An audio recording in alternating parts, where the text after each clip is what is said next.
O Conversa com o Poeta desta tarde tem a honra, a alegria de receber ela, que é ativista socioambiental e fundadora da Gaia Engenharia Regenerativa. Gabi, se assim posso chamar, já com toda a intimidade, é Gabriela Toledo. Muitíssimo obrigado por ter acolhido nosso convite. Muito bem-vinda. Eu que agradeço. Uma conversa com o poeta. Os poetas carregam a arte das palavras, então, e arte é fundamental para regenerar. E por isso é um prazer estar aqui com você hoje. Além de tudo que falei, quem é Gabriela Toledo? Bom, primeiro Gabriela de Toledo. Gabriela, quem é Gabriela de Toledo? Eu brigo muito por esse D, porque normalmente as pessoas procuram, né, o mais fácil, que é deixar os dois. Mas Gabriela de Toledo é uma mulher, né, muito assim, livre e que gosta da liberdade, tem muito ar, mas ao mesmo tempo é muito passional, apaixonada, tem muita água e também muito rápida, tem muito fogo, né? Muito não, um pouquinho. Então, Gabriela é uma engenheira sanitarista ambiental formada pela Universidade Federal da Bahia, mas que tem uma mãe que sempre ensinou para ela astronomia, astrologia, psicanálise, psicologia. A gente sempre teve contato com conhecimentos de outras culturas.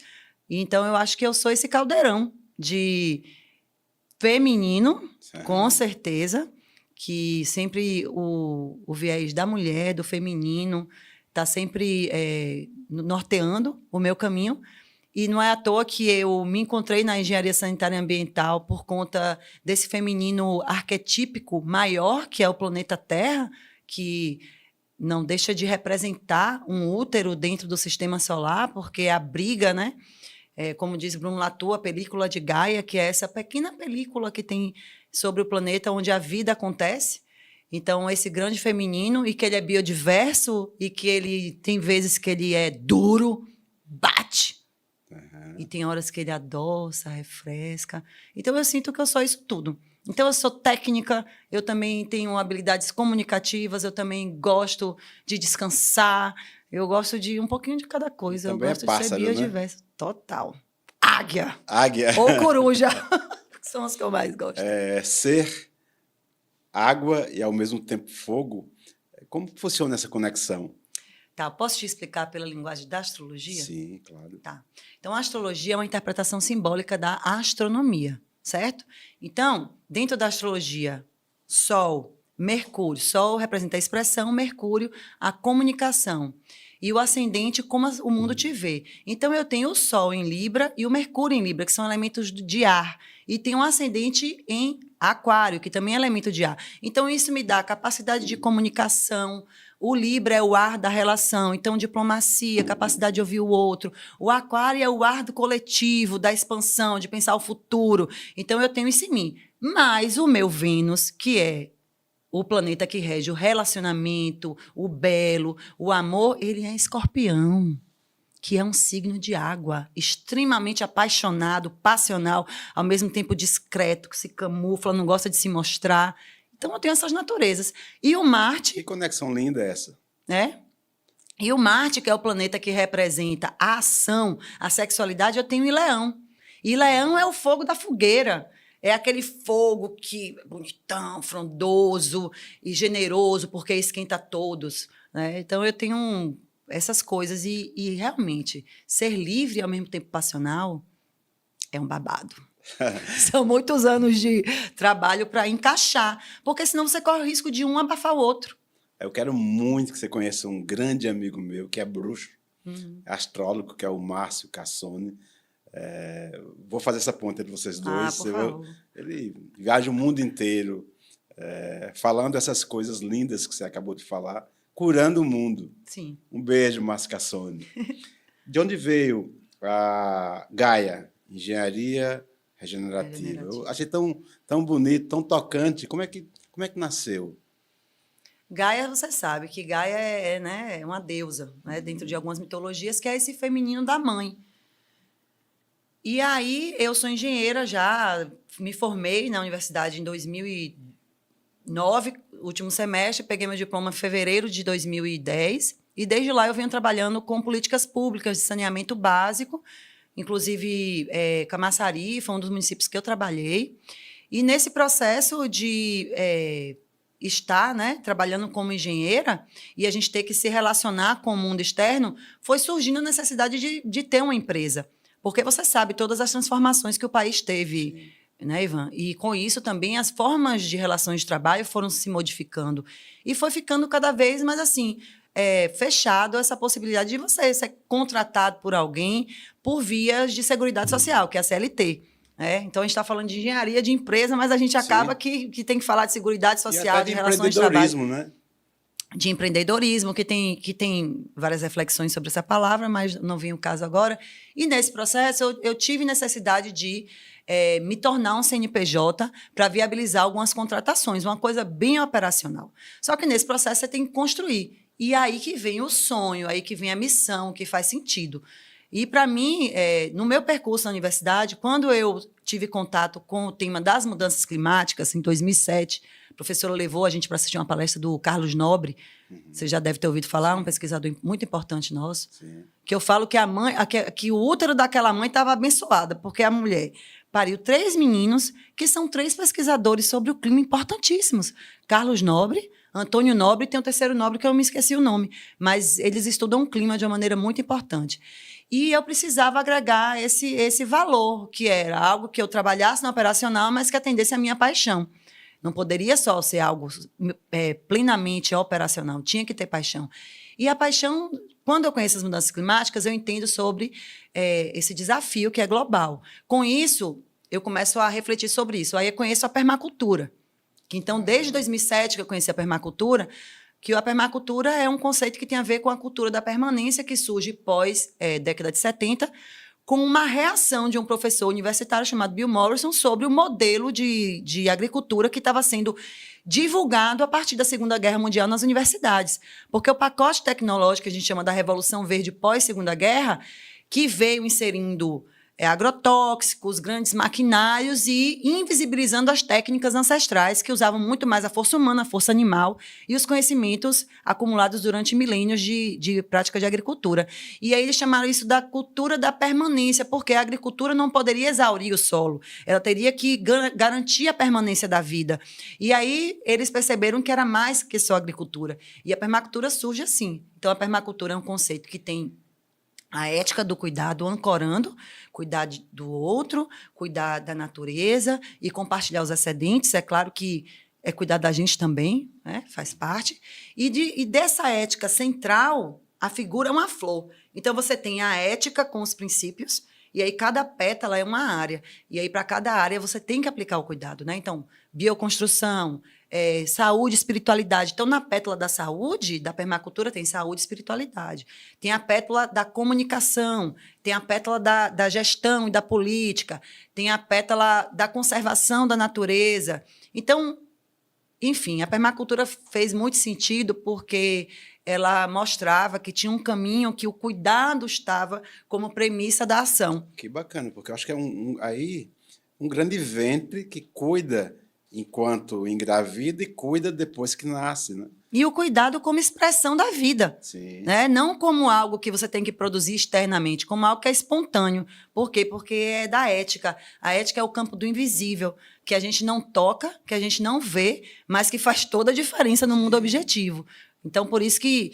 E aí, isso foi sendo espalhado, eu com minhas amigas da época da universidade... E isso foi fazendo a gente se conectar com o Instituto Permacultura da Bahia, que já tinha sido criado por Marcia Hans em 1992 e que já existia e a gente nem sabia. Então, disso fez um movimento dentro da engenharia sanitária e ambiental da UFBA, que a gente tem hoje muitos engenheiros permacultores. E eu, modéstia à parte, o meu fogo em leão aí. Ó. Oh, o leão. O meu leão. Fui eu que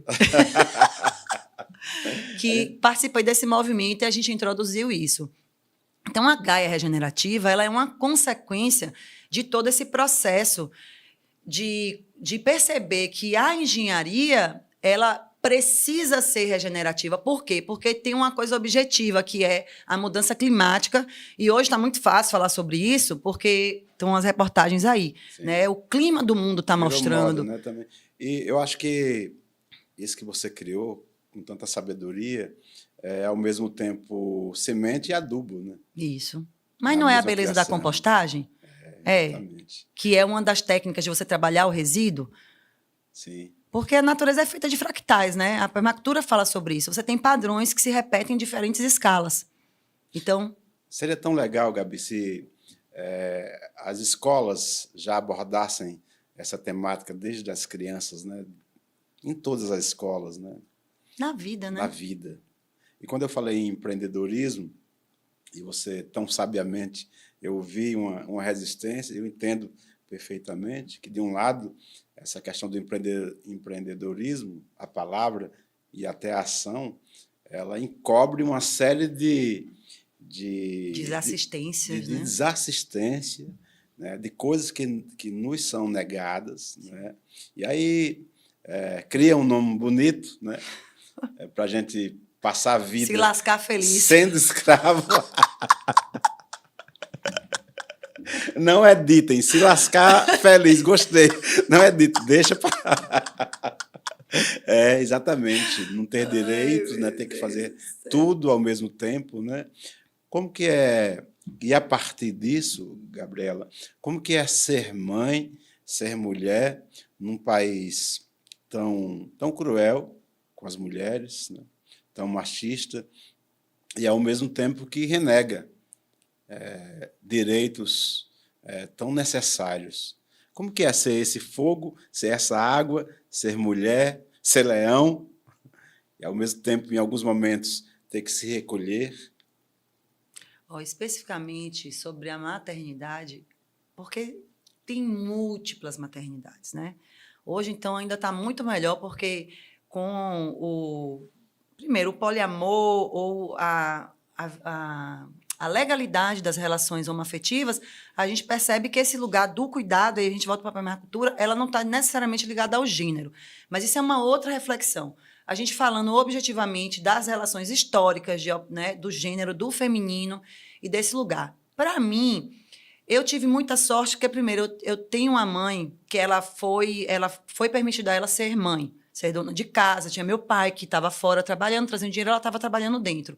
Então, e hoje, por isso, ela é uma senhora que, objetivamente, ela tem como preferência na vida dela estar com os filhos, com os netos. Mas seu pai, ele tinha consciência desse lugar da sua mãe, que ela também era uma trabalhadora, era uma operária, sim, claro, igual ele, claro. não Tanto pelo que, fato assim, de estar em casa ser outra coisa. ela nunca foi submissa a ele no Que bacana. planejamento, né? Ele sempre estava ali, porque meu pai e a mãe dele também eram uma mulher moderna, minha avó. Minha avó de Santa Maria da Vitória, lá da Bacia do Rio Corrente, minha avó nasceu em 1932. Minha avó, com de 15, 16 anos, foi mandada para Belo Horizonte para estudar num colégio americano. Minha avó, quando eu tinha 14, 15 anos, ela falava: vai, minha filha, passear, porque você é jovem. Entendeu? Então, meu pai, né? Ela sofreu as opressões dela também, mas isso não vem ao caso. Então, meu pai nunca foi um homem opressivo. E então, tinha esse equilíbrio. Quando eu engravidei, aos 30 anos, e logo em seguida eu fui contratada, que também eu tive um chefe maravilhoso, Geraldo Botelho, um beijo, me contratou grávida de 8 meses.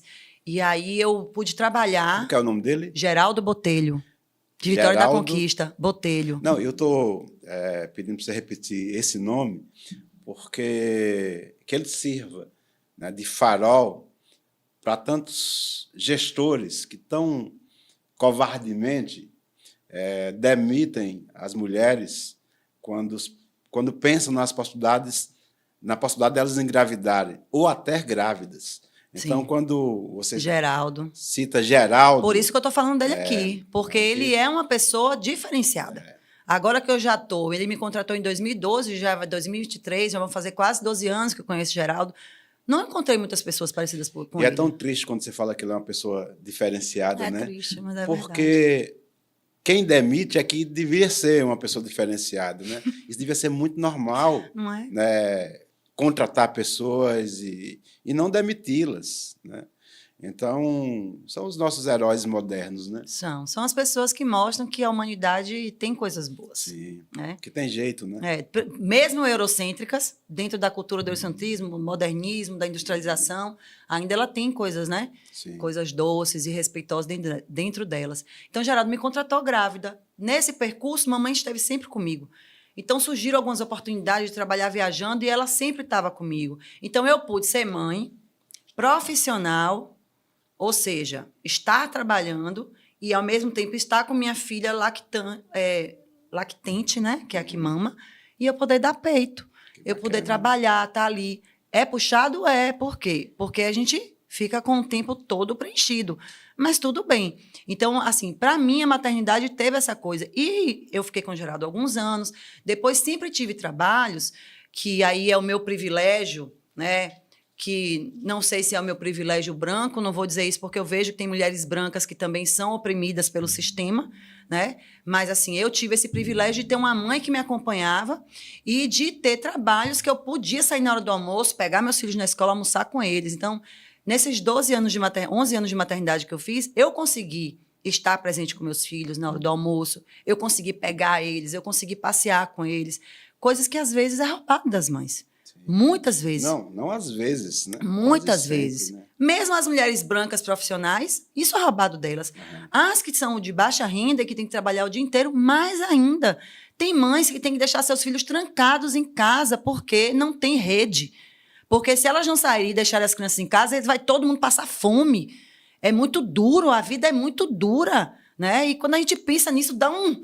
E aí a gente olha a nossa dor, mas a nossa dor está num lugar tão mais fácil que a gente agradece e fala, oh, meu Deus, mas a gente sabe como a maternidade é difícil.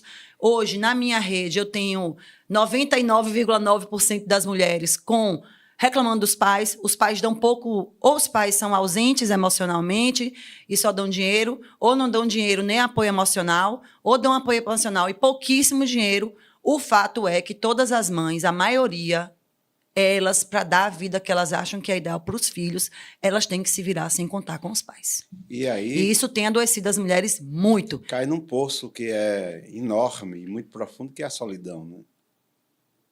Porque eu fico... E a solidão de si mesmo, porque mãe não fica solitária, não. A mãe precisa de solitude. A mãe não tem solitude. Eu fico emocionado porque eu tenho uma filha que é poeta, Laíra Alves, artesã, uma artista, atriz, eu tenho uma neta, Maria Flor, e assim, tudo que nos meus tempos que eu consigo, penso na minha companheira, né? Depois eu penso na minha filha, em que lugar eu posso ocupar para colaborar. Para dar rede de apoio para ela, né? Para ser esse apoio, porque eu vejo você falando, e já entrevistei aqui várias mulheres, sobretudo artistas, e é um sofrimento eterno, sabe? Eu acho que nós, homens, a gente tem que mudar. E mudar ao ter consciência, além de colocar na prática, né? Ser antimachista mesmo, sabe? Vamos fazer vasectomia, ô marada. Não consegue botar filho no mundo e dar conta? Faz vasectomia, é um favor que está fazendo para a sociedade. Porque, pelo amor de Deus, fica fazendo um monte de filho e não dá conta, fica um monte de mulher sofrendo, e tem as poucas que tem os homens maravilhosos também, e que tem a felicidade de ter um bom companheiro, de ter um pai presente, financeiramente, emocionalmente. Isso existe. Graças a Deus. Mas é minoria, né? E a verdade é que, como tem pouca oferta, poucas são presenteadas com isso, né? Eu acho que tem que discutir isso, né? Onde pudermos, na TV, no rádio, nas escolas, nas fábricas, nas universidades, em casa, no bairro, em todos os lugares. Eu acho que sabe, essa questão tem que ser discutida. A gente tem que mudar esse país, a gente tem que mudar o mundo, né? Deixar ele mais igual ninguém é e nem precisa ser, mas com iguais, direitos, né? Isso. Com direitos. Está sendo uma aula conversar contigo, estou muito feliz de estar te recebendo aqui.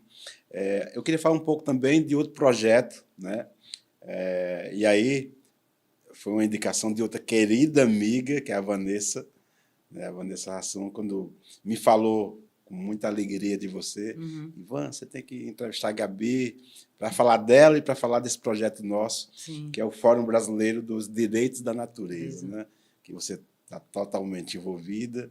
Vai acontecer em outubro. Outubro, 6 e 7 de outubro. Ilhéus. Em Ilhéus, sendo que um dia vai ser na Aldeia Tucum, que fica no município de Olivença. Sim. Tô certo? E no outro dia, dia 7, vai ser na universidade em Ilhéus. Eu acho que é a Universidade Estadual Santa Cruz. E dia 8, na própria, vai ter uma praça em Ilhéus que tem uma feira e que vai ter um festival de artes. Então, vão ter muitos artistas lá.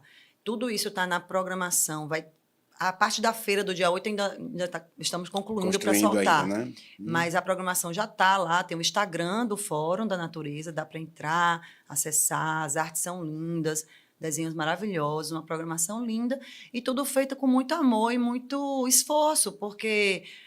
tem toda uma ética por trás, então, assim, não dá para aceitar qualquer recurso, né? Qualquer patrocínio, qualquer patrocinador. Não dá para aceitar patrocínio. De quem destrói a natureza. De quem usa técnicas e métodos que não são muito salutares para a biodiversidade, né? Para o sistema econômico, para o modus operandi, para os índices econômicos, talvez esteja tudo bem, mas para um mundo onde...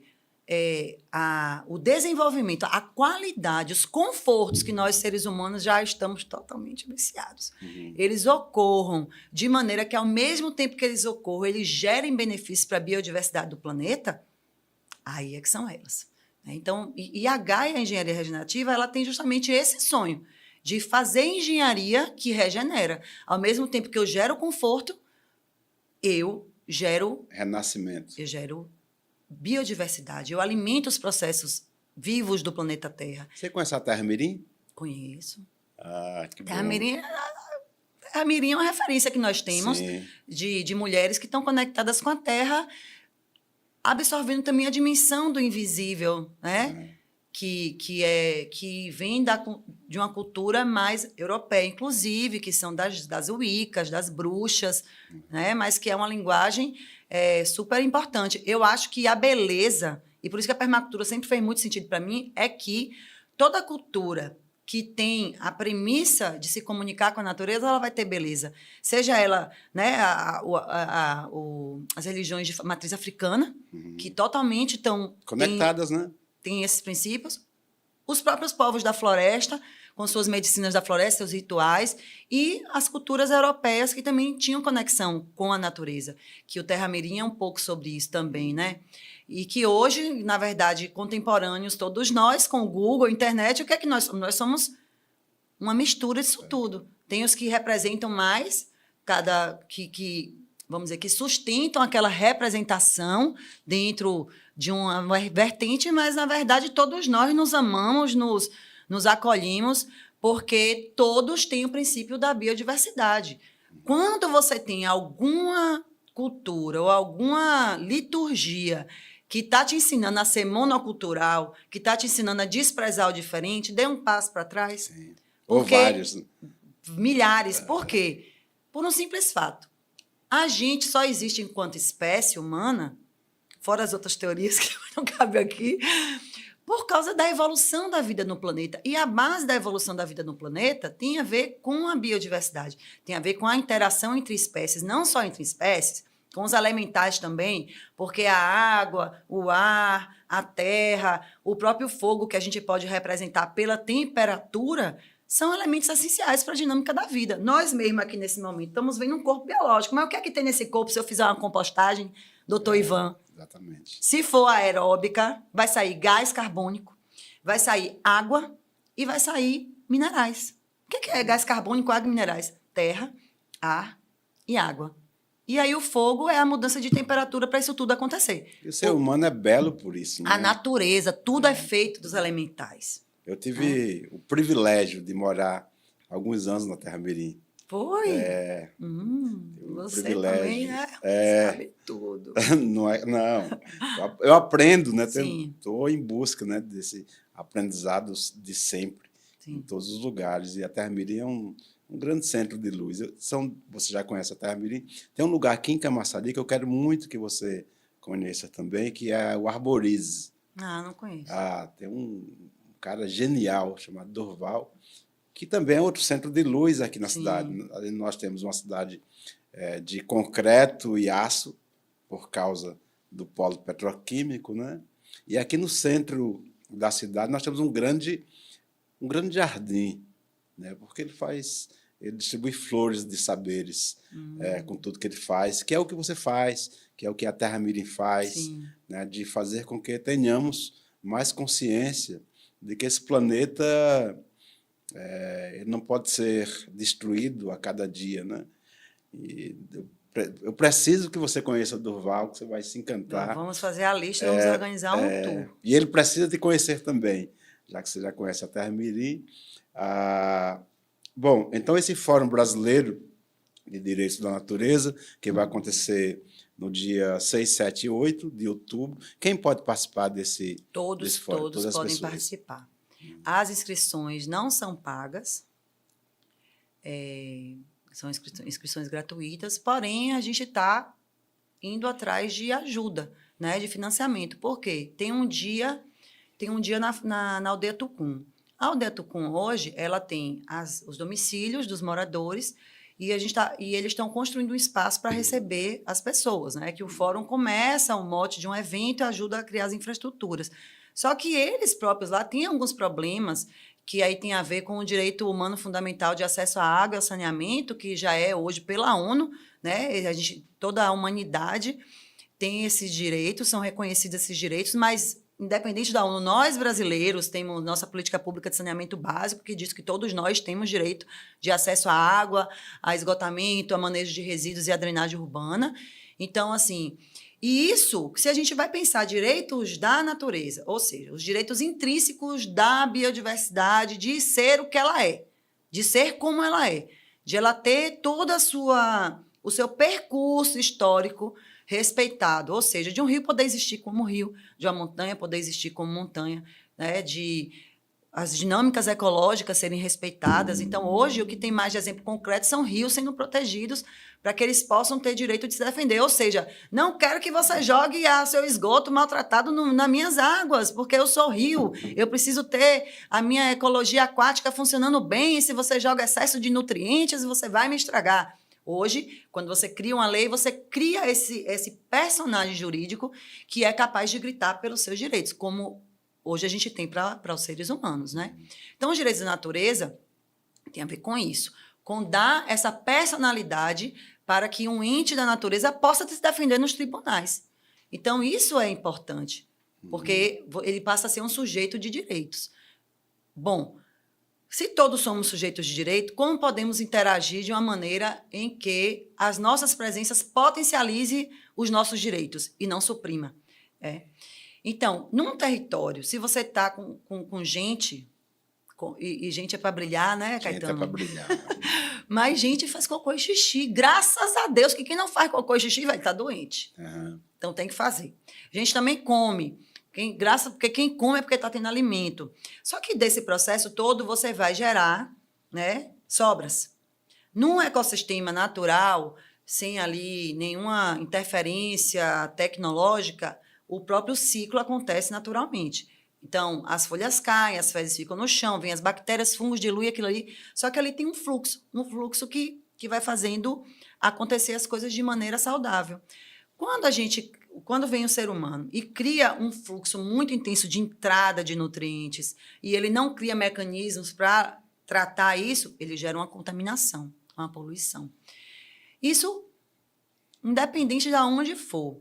Então, se a gente está num evento que está se propondo a discutir os direitos da natureza dentro de um território indígena, é muito importante que a gente entre nesse território tendo respeito e entendendo que se a gente não tem cuidado com o manejo das excretas, se a gente não tem cuidado e atenção com o manejo das águas, se a gente não tem cuidado com o manejo dos resíduos, a gente vai deixar passivo lá, que vai se resolver, mas que a gente está deixando uma coisa que é nossa, da nossa presença, do nosso corpo, para outrem resolver. E esse é um grande problema das nossas políticas públicas hoje, que apesar da gente ter tecnologia, a gente ter serviço, quem vive na zona urbana tem serviços de coleta de resíduo, por exemplo, mas a gente não se responsabiliza em segregar, a gente não se responsabiliza em fazer uma pequena porcentagem de compostagem na nossa casa para diminuir o que vai para o aterro, e a gente vem devorando o território para construir aterro, a gente impõe ao gari, ao profissional da limpeza pública, um ambiente insalubre, porque é fedido, porque é horrível, a gente não gosta do fedor do nosso lixo, imagine você ter que conviver com o fedor de todo mundo, ou quando você tem uma super estação de tratamento de esgoto, você está terceirizando o cheiro do seu cocô para pessoas, outras, ou o rio quando está poluído. E o fere, né? Porque às vezes coloca vidros no lixo, né? Às vezes não, sempre, né? Sempre, né? Quando...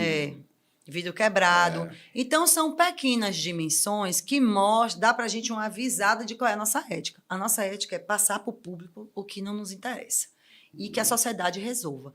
A sociedade resolve como? Através dos nossos impostos. Se os impostos não dão, fica o problema. Ou se o poder público está gerando uma lógica que é de manter esse ciclo da alienação, isso vai se perpetuando. Então, no caso de quem está na frente lá da discussão, querendo repensar esses processos históricos que nos trouxeram até aqui, então a gente tem que mudar o mote. Então, foi nesse sentido que o Instituto de Permacultura se aproximou do fórum para trazer essas reflexões e, apesar disso já estar sendo conversado e pensado, jogar luz, destacar, levantar e falar assim, tem isso aqui que precisa ser falado. Porque tudo a gente fala, mas umas coisas a gente dá mais destaque, outras menos. Então, é um trabalho que a gente vem fazendo, né? Tanto pelo Instituto de Permacultura, a própria Gaia, a gente também tem parceiros, que é a Resíduo, que é uma parceira que vem lutando para estruturar serviços de coleta seletiva. Dá murro em ponta de faca, porque todo mundo quer, mas ninguém quer pagar. Só que a gente vive num sistema capitalista de trocas. Enquanto eu não posso trocar valores de uso por outros valores de uso de maneira legítima, tá, gente? Eu vou traduzir. Valor de uso é o que a gente usa. Água. Água aqui é um valor de uso, ela vai me alimentar. Só que eu, para ter água, eu vou ter que pagar, porque o meu sistema não me permite eu ter acesso à água saudável no território que eu possa só apenas ser um coletor. A gente alterou tanto o território que hoje ser coletor é praticamente impossível. Então, só nos resta ser o quê? Trabalhador, vender nossa força de trabalho e gerar dinheiro, ou ser empreendedor para gerar dinheiro, porque tudo a gente vai ter que passar pelo equivalente geral. Então, para mim, essa é uma das maiores prisões que a gente conseguiu construir com a Revolução Industrial, com o capitalismo. Não sou eu que falo isso, tem pensadores, né, que falam dessa captura da intelectualidade do trabalhador rural, lá do tempo dos burgos, que eles detinham o conhecimento da produção. Eles eram as pessoas. Quando se criou a indústria e se fragmentou o conhecimento, nós viramos corpos que fazem parte de pequenas etapas e a gente se alienou. Tornam invisíveis, né? E nos tornamos refém do sistema. Quando eu olho uma cidade, eu vejo um monte de gado esperando a ração chegar. Verdade. Eu queria te pedir permissão, nós falamos aqui de esses trabalhadores, né, do materiais recicláveis, enfim, e garis. Eu queria fazer uma lembrança, uma homenagem, eu acho que talvez seja a palavra mais certa aqui, para um homem de Camaçari, um artista chamado Marcão. Marcão, ele é ator e é gari, e ele faz um trabalho tão lindo na cidade, né? Porque uma vez conversando com ele, no espetáculo que nós estávamos montando, e ele era um dos atores, ele dizia, quando eu estou varrendo a cidade, eu estou varrendo como se eu estivesse decorando um texto. Olha que lindo. Porque eu sei que eu estou servindo a humanidade com a minha vassoura. Então, claro. Eu queria mandar um grande beijo, Marcão, meu eterno respeito a você, a tudo que você faz, tanto pelas ruas como no teatro. Muito obrigado pela sua existência. Estamos chegando ao fim da nossa conversa com o poeta. Tem alguma pergunta que eu deveria ter feito que eu não consegui fazer, que você gostaria de falar? Eu falo sempre isso porque, às vezes... A gente quer falar alguma coisa. Né? E, às vezes, o outro não alcança. Então, essa é a minha forma de alcançar o que eu não consegui perguntar, deixando muito livre o entrevistado para falar o que quiser, legal, da forma que quiser. Eu gosto disso. Eu acho que suas perguntas foram ótimas. Mas o que eu sinto de trazer, reforçar o início, né, uma conversa com o poeta, eu acho que arte é muito importante. Você trouxe aí Marcão. É fundamental a gente perceber que a vida é arte, né? Porque a arte é o quê? A arte é sensibilidade, a arte é beleza, a arte é criatividade, a arte é você fazer algo que parece que é banal, algo muito belo. Quem você ouve e quem você lê falando em arte? Quem eu ouço e quem eu leio. Bom, quem eu venho lendo muito, que fala, que me traz essa dimensão da arte, que toca a minha atuação como profissional de engenharia, é o Bruno Latour, o Ailton Krenak também muito. Né? E aí eu estava lembrando justamente do Ailton, quando você perguntou o que é que eu não tinha perguntado, porque ele fala, né, que numa comunidade indígena, a arte não é separada do dia a dia. O próprio fato de você construir um balaio é arte, o fato de você pintar seu corpo para se proteger de alguma coisa, ou para dançar, ou para fazer um ritual, ou para ir para uma guerra, aquilo ali é arte. Quando você vai e pesca, o jeito que você pesca, tipo, isso tudo é arte. Então, eu acho que enquanto a gente afasta a arte da racionalidade, da técnica, e coloca essas coisas separadas, a gente empobrece a nossa vida, a gente se torna menos brilhoso, né? Se eu posso dizer assim, com os olhinhos menos brilhantes. E uma das coisas que me salvou dentro do curso de engenharia, que como você pode ver, né, eu sou muito mais, né, gosto eu nem sei o que você é. Eu te procuro num canto, você está em um outro. Eu te procuro no outro, você é linda. Aí, um pássaro. Meu professor de Física 4, eu amei Física 4.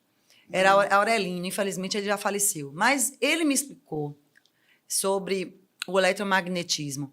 A física, até em um momento histórico, ela via a elétrica separada do eletromagnetismo. Aí percebeu que eram fenômenos juntos. Tem outra coisa, a luz. Sabia que a luz tem um comportamento dual? O que é um comportamento dual da luz? Isso é teoria física. A luz, ora ela se comporta como onda, ora ela se comporta como matéria. Por quê? Porque é um feixe de luz incidindo sobre uma placa metálica, isso é tudo estudo de laboratório, incidindo numa placa metálica, ela vai fazer ejetar um elétron. Mas o que é o elétron? Mas o elétron não é uma partícula do átomo, sim, que é a partícula primordial ali da matéria? Ele está me torturando. Então, quando o professor física, me explicou química isso... E matemática. Mas entenda que a engenharia é feita de física, química e matemática. Mas da forma que você está explicando é tão bacana. Mas aí foi quando eu fui vendo que o que eles estavam me ensinando de maneira tão fragmentada, então parecendo que era só ciência, na verdade era poesia da natureza. Era poesia da natureza. Só que eles pulavam essa parte, não sei por quê. Tem lá os motivos históricos, eu acho que... Enfim, não vou nem entrar nisso que a gente já está acabando. Mas o que me salvou da engenharia foi perceber isso, que tudo que eu estava estudando de física, química e matemática eram maneiras de tentar se aproximar do que a natureza tinha de manifestação. E aí eu comecei a ver as poesias. Você sabe por que a aurora boreal acontece? Aquele fenômeno lindo que acontece nos polos? Vocês já te explicaram? Não, me explica. Quando o meu professor ensinou, eu só quase desmaiei de emoção. O Sol, ele venta. O vento do Sol vem carregado de partículas energizadas. Quando bate na Terra, a Terra tem a camada mais grande da Terra, chama-se magnetosfera. E ela protege a gente desses ventos solares altamente radioativos. Só que o eletromagnético ele é um polo, então ele entra por aqui e sai por baixo. Quando o vento solar bate no campo eletromagnético, essas partículas carregadas acompanham o fluxo e passam pela atmosfera. Quando passam pela atmosfera, carregam os átomos de ar. É gás, né? Atmosfera. Quando carrega, os elétrons ficam excitados e passam para a camada mais alta. Só que para eles voltarem para a camada anterior de energia estável, eles precisam liberar energia. Eles liberam energia como? Natureza sendo pela natureza. Luz. Então, aquelas luzes nada mais são que os elétrons que se excitaram pelo carregamento de energia por causa dos raios solares, voltando para o seu estado anterior. Pela excitação. Pela excitação para desexcitar. Eles têm que liberar a luz. Isso é poesia pura. Poesia, exatamente. Então, a natureza é poesia.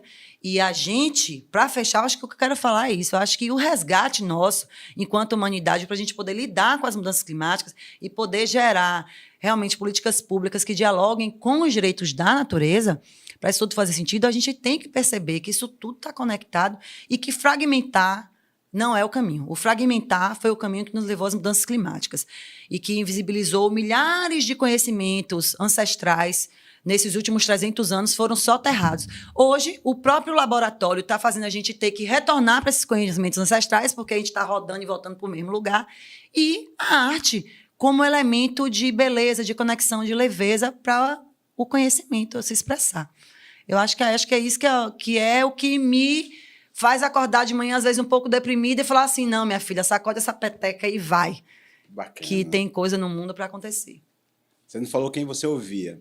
A gente falou um pouco de mim, Mateus Aleluia, não foi? Que amo o seu Mateus. Genial. Amo o seu Mateus. Enquanto começava Vamos celebrar. Ah, Quando ele fala que o amor vai renascer da cinza, e a gente sabe que se queimar, a cinza é mineral e ela vai nutrir o solo. Né? Então tem essa beleza e essa sabedoria. Mas eu amo Caetano Veloso também. Os baianos todos, né, gente? Porque os nordestinos, então. Né? E também hoje tem uma juventude que está compondo muito e que é muito interessante. Mas assim, de leveza é Bossa Nova, são os nossos da década de 80, né? Os novos baianos, a Tropicália. Mas assim, hoje também... Paulinho, inclusive, vai vir aqui. Paulinho Boca Cantor. É o meu próximo convidado. Mas tem hoje um fenômeno que eu achei muito interessante e que eu não ouço com muita frequência, mas que eu fiquei muito encantada, que foi o pagotrap. Alguma coisa assim. Que é uma nova tendência do pagode, que é misturado com trap. Olha, que bacana. Que é uma coisa assim... E, velho, não é só a boquinha da garrafa, mexer a bundinha, não. Tem emoção, tem sentimento, tem dores. E eu achei isso muito interessante. Tem poesia, velho. Porque tem que ter, né? Sem só mexer o corpo, sem zero poesia, é difícil. E por isso que a gente tem saudade das músicas do Carnaval de Salvador, da década de 80 e 90. Porque era mexer o corpo... Com poesia, pensando, com o coração sentindo. Amando. E eu estou super feliz porque os jovens que têm hoje essa liberdade por causa do eletrônico, de fazer música sem precisar de muita infra, estão conectando isso e trazendo essas letras e essas coisas. A diferença... Aí você tocou num assunto bacana sobre carnaval, da década de 80, né? E agora, é que na década de 80, 90, a gente dançava se transformando em amor. Sim. Né? Agora é se transformando num objeto apenas. Né? É uma coisa mecânica, né? Mecânica. Eu queria mandar um beijo para você, Vanessa Assum, pela essa moça, essa gaivota que você indicou para a gente bater esse papo. Foi lindo. Queria mandar outro beijo também para outra. Você falou no Ailton, eu lembrei dela, que é a Márcia Cambeba, que é uma ativista também linda. Me apresente, que eu conheço pouquíssimo. Vou te apresentar, que também é fantástica, uma ativista, né, linda, uma amiga, atriz, poeta também. E te agradecer por essa manhã linda, que tanto me ensinou a todos os nossos telespectadores. Quem vai assistir essa entrevista vai se deliciar. Essa entrevista vai ser exibida não só aqui na TV Litorânea, na Bahia, mas nos canais do YouTube, da TV Camaçari Cultura e também nos nossos canais Ivan Antônio Artista e o Teatro da Solidão Solidária. Hoje nós estamos em 20 países. Nossa! Então a gente vai estar enviando aí para todo mundo. E gratidão, estou muito feliz e muito grato de ter acolhido o meu convite. Eu que agradeço. Foi muito bom estar aqui. Eu acho que tinham temas que a gente podia aprofundar muito. A questão do saneamento básico, eu acho que é muito importante, o acesso à água. A gente não conseguiu abordar muito, porque né, a gente ficou aqui. É muita coisa gostosa para conversar e o tempo é curto, mas eu acho que vale muito a pena. Tenho até nomes de pessoas interessantes para vir aqui trazer esse assunto de maneira aprofundada, claro. Que eu acho que é muito legal. Foi um prazer estar aqui, também aprendi muito. E é sempre bom conhecer pessoas novas, né? E também está sendo registrada, é muito legal, porque quando eu for velhinha, né? Eu vou ver isso aqui, vou mostrar para os meus netinhos. Vai demorar muito ainda. Vai ser ótimo! Indique essas pessoas, porque a gente pode fazer uma grande roda de conversa aqui. Maravilhoso. Você, de novo, com essas pessoas que você vai indicar, com a própria Vanessa, com o pessoal da Terra Mirim, com o Dorval, né? Do Arborismo, aqui nós temos também Valdir, que tem um trabalho lindo, Coloricidade, que também é um engenheiro ambiental, que tem um trabalho fantástico aqui. Então, vamos fazer uma roda de conversa para Olha, eu falar acho da que pode água, ser isso, né? água, porque tem as várias dimensões da água, né? Aham. Maravilhoso. Beleza, então eu queria Muito agradecer. prazer, estou encantada de saber da sua existência, meu Deus. A gente é tão ignorante, a gente está aqui na região metropolitana se debatendo e vai conhecer Ivan Antônio quando? Mas 2023, setembro, meu Deus. tudo tem o seu tempo. Tudo tem o seu tempo. Talvez tivesse me conhecido, mas não ter conhecido outras pessoas que estão, assim, Sim. não sei se eu sou tão interessante, mas outras pessoas que você conheceu, então é tudo no seu tempo, né? Eu sempre volto, quando me dá alguma confusão, eu lembro da biodiversidade. Eu sempre olho o que é que a evolução do planeta nos ensina. Então, todas as expressões são muito importantes. E elas cumprem funções diferentes, e essas funções diferentes se nutrem e deixam o todo muito lindo. Eu acho que isso que é importante. Eu sempre digo, eu dou aula também de inglês, dou aula de teatro e cinema. E algumas alunas, né? Alguns alunos também dizem assim, eu podia ter aprendido isso antes. Não, tudo é o seu tempo, né? O Beto Guedes e o Milton têm um poema lindo, Que eu também amo. Também, transformado em música, diz assim, abelha fazendo mel vale o tempo que não voou. Sim. Né? Então, enquanto você não está fazendo algumas coisas, você fez outras importantes também, né? Queria agradecer à Prefeitura Municipal de Camaçari, em especial à Secretaria da Cultura, por me conceder essa possibilidade de entrevistar pessoas tão necessárias ao planeta. Muito obrigado, agradecer aqui a Alex, a nossa produção aqui, ao Mi, nosso diretor de produção, e a Camaçari, a Bahia, Brasil e ao mundo. Um beijo, até a próxima. Gratidão, querida. Toda meu.